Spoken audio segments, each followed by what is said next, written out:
Hey guys, welcome back to my channel. My name is Vashara and today I will be cooking red beans and rice, cornbread, and fried chicken. So if you like to see how I make this, stay tuned.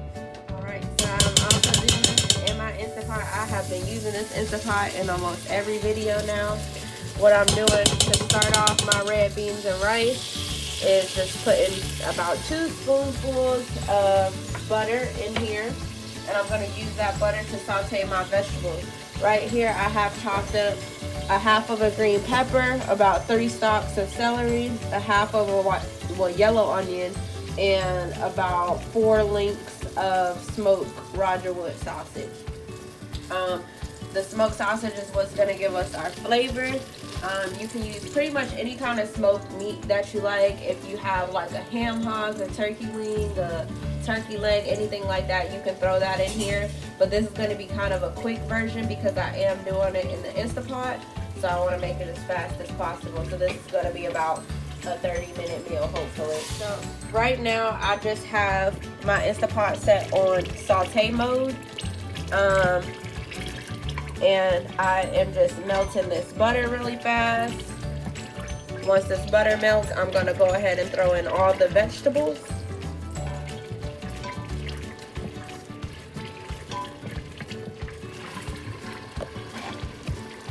Now I'm just tossing in all my vegetables and I'm going to saute those until they get, till the onions get translucent.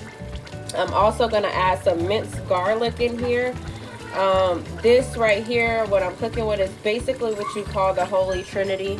It's used in a lot of Creole Cajun cuisine, which is, it consists of celery, onions, green bell peppers, and you know, the extra is garlic, which is used in almost every one of those. All right, so the onions is starting to become translucent. Now what I'm gonna do is go ahead and add in my minced garlic. If you have fresh garlic, use that. Use whatever you like, but you want to put that in last and not first because you don't want your garlic to burn.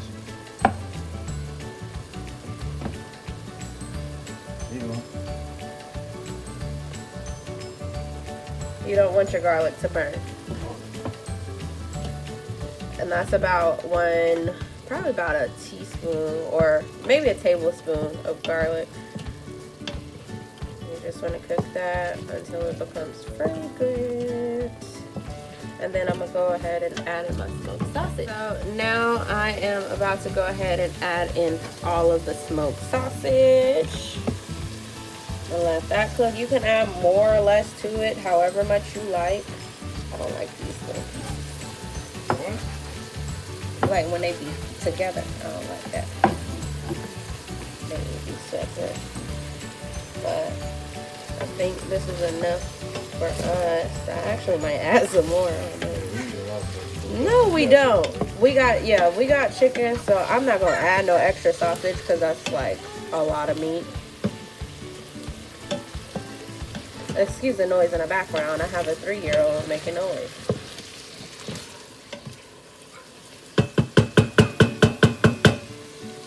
Gonna let these sausages fry up. Okay, so for my red beans and rice, what I did is I used the Camilla, I don't know if you can see this, the Camilla red kidney beans. And because they are dry beans, I soaked them overnight. So they grow in size. They look really, really big. I probably didn't even need to use that whole bag, honestly. So I'm probably save the rest of the ones that I don't use. But I'll probably use about maybe like 2 cups of beans, maybe not even that much, but I'm gonna drain the water out of these.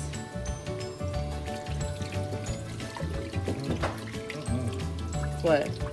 Oh, wow. Yeah, because the beans been soaking. Remember how bright red they was? And then like when you soak them, all that excess water is out and it's like regular beans. So off camera, what I decided to do is add in a smoked turkey. I think this is turkey neck. I believe so. But I had this in my freezer. You adding stuff to the ingredients, you don't even know what it is? You gotta take that out. Shut up. But I think I added a neck bone or a gizzard in there. Shut up. This is a smoked turkey neck. And I'm just going to throw that in here and let it, you know, kind of get fragrant. It was in my freezer, but it is going to cook once I turn on this bean setting. Also, what I did was, you know, if you watch my videos, I like to make my own chicken broth. All I use is the Better Than Bouillon roasted Better Than chicken Bouillon. base. Shut up. The roasted chicken base and hot water. My water get real hot in here. So yeah, it automatically like just dissolves it. So now that the sausage is cooked up, what I'm gonna do is go ahead and add some beans in. Y'all know I don't measure nothing, Lord. This I'm doing like 2 handfuls, so whatever that is. that's probably like 1 cup, right? I don't know, cause your hands. My hands are small. Yeah, they make everything. Never mind. You're annoying. Shut up. Oh, this looks good. And it smells so good.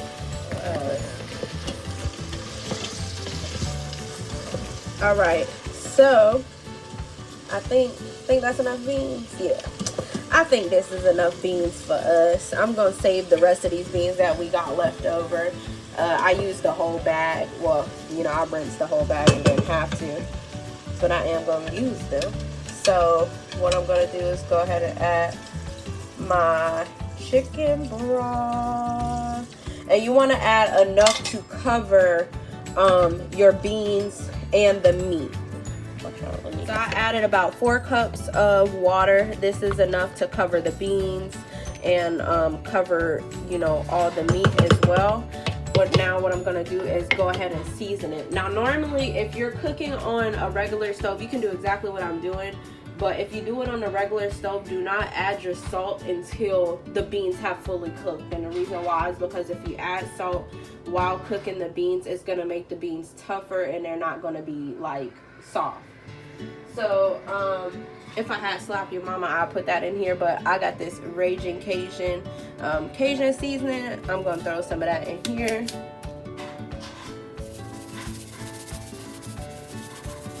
And this part is all seasoned to your taste. I can't tell y'all how much to use what you like, what your family likes as seasoning. Yeah, I know we got the Lowry's in there.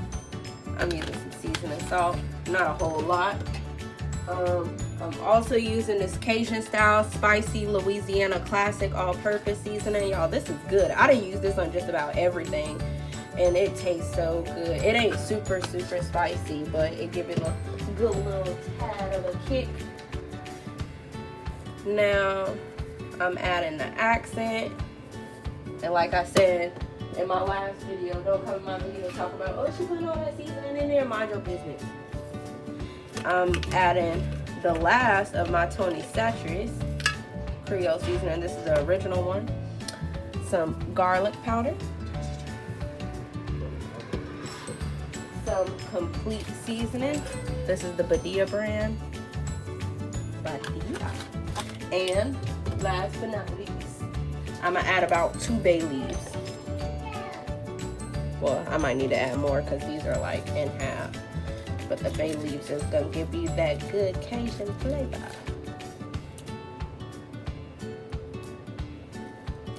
Yeah, I added a lot of bay leaves because they were broken up. Okay, so now this is what it looks like. I'm gonna go ahead and put my lid on. Make sure I lock it. I'm also gonna turn it so it's not on venting. It's gonna pressure cook. And I am gonna click the bean chili button. Hold on, let me cancel this first because I was still on, what's the name? But all you do is press it, it'll heat up, start the pressure, and then it'll start cooking. You can add rice in there, but I don't prefer to add rice with my red beans and rice. I cook it separately, then, you know, you can mix them together how you like. Okay, so the red beans and rice just rung. I went ahead and vented it. That's what it looks like right now. So let's see if those are soft. Yeah, so the beans are pretty soft. So what I'm gonna do is take some of the beans out of here, put them in a bowl and smash them and throw them back in here. That's what's going to give you that creamy texture of the red beans and rice. If you don't want to take them out to smash them, if you have like a mashed potato smasher or anything, honestly.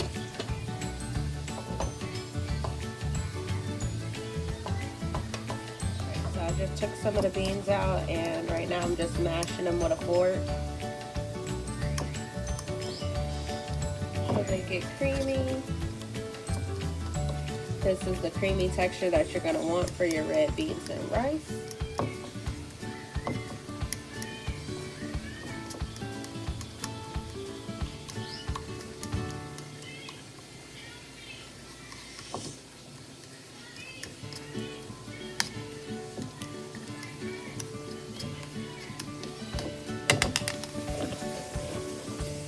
Alright, so now what I'm getting ready to do is make the cornbread. I have the Krusteaz honey cornbread.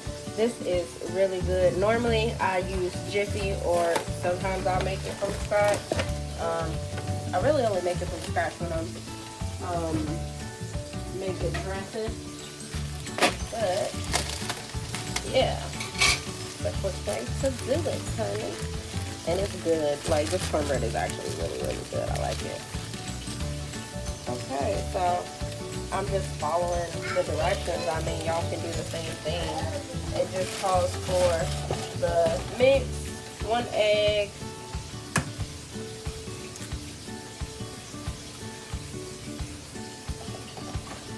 um, 2/3 cup of milk,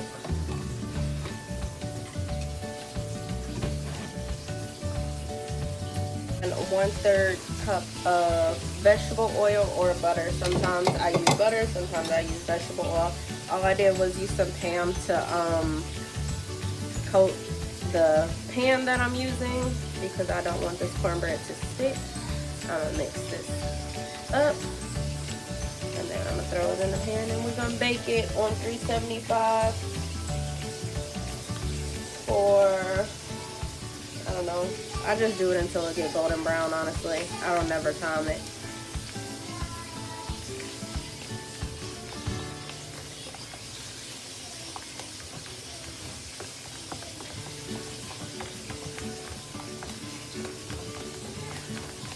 So you want to mix it real good to not have no clumps in there.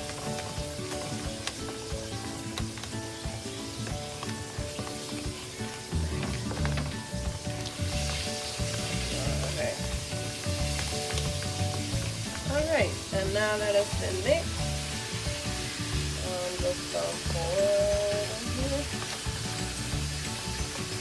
And when I take it out, I'm going to add, well, I'll show you guys when I take it out, but what I'm going to do is add some actual honey on top and some butter.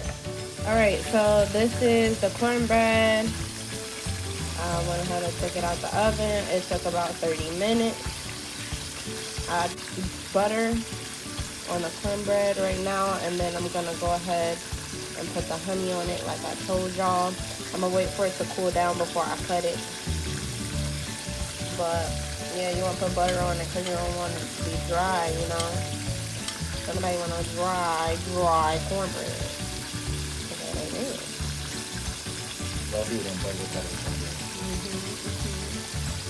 That's why I be dry. Alright, so I'm gonna go ahead and drizzle some honey. Shut up. I'm just drizzling honey on top. You don't need a whole lot, as much as you like. You can put whatever you want.